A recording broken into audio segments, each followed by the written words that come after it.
Hi and welcome to Lee on the Lectionary, and today we're looking at the readings for the third Sunday before Advent in Year A, and those readings are Amos 5 verses 18 to 24, 1 Thessalonians 4 verses 13 to 18, and Matthew 25 verses 1 to 13.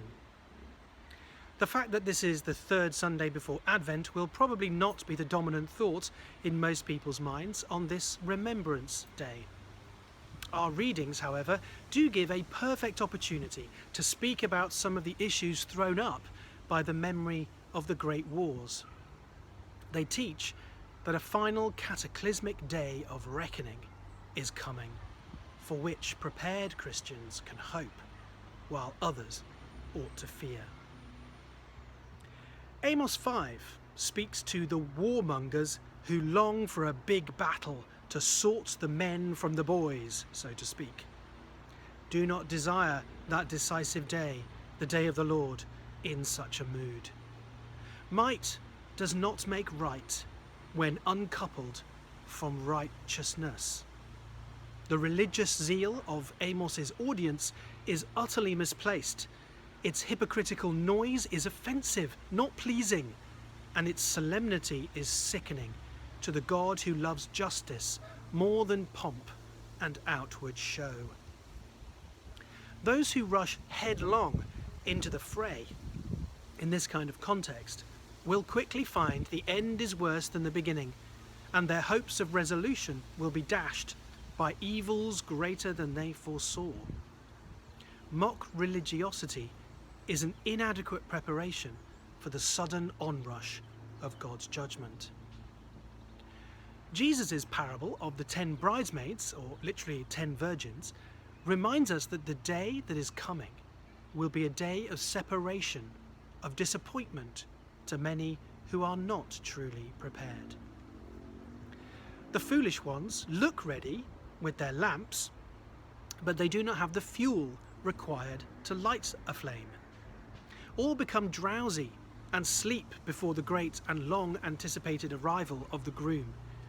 Yet when that moment suddenly comes, preparation in advance is all that counts. There is no second chance to grab some oil and not just look ready but be ready. The door will be irrevocably shut at that unexpected hour. Paul writes to the Thessalonians, who were eagerly waiting for the day because he had told them of its splendour. Macedonians longed for a great king to restore the glory days of their Alexander, but the parousia of Jesus, his royal visitation, would be more magnificent than anything that homegrown general had laid on in his vast empire, and anything that Caesar could manage. Yet some amongst their number had died without seeing the day, causing confusion amongst the church. Paul writes to alleviate their concerns about their fallen Christian comrades. They would grieve for their brothers and sisters in the faith, but should do so with hope in their hearts. All who trust in Jesus are united to him. Just as he died and rose again, so shall they. When he comes again, they shall accompany the king. They shall not be disadvantaged by their death before the day, but take a privileged position of precedence ahead of those who remain alive until that time. A cry of command, an angelic call, and a divine trumpet blast will herald the descent of Christ from his seat at the Father's right hand to his place of honour in the new world. The dead in Christ will rise first, whenever and however they died.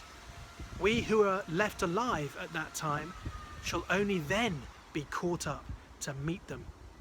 We will be with the Lord forever.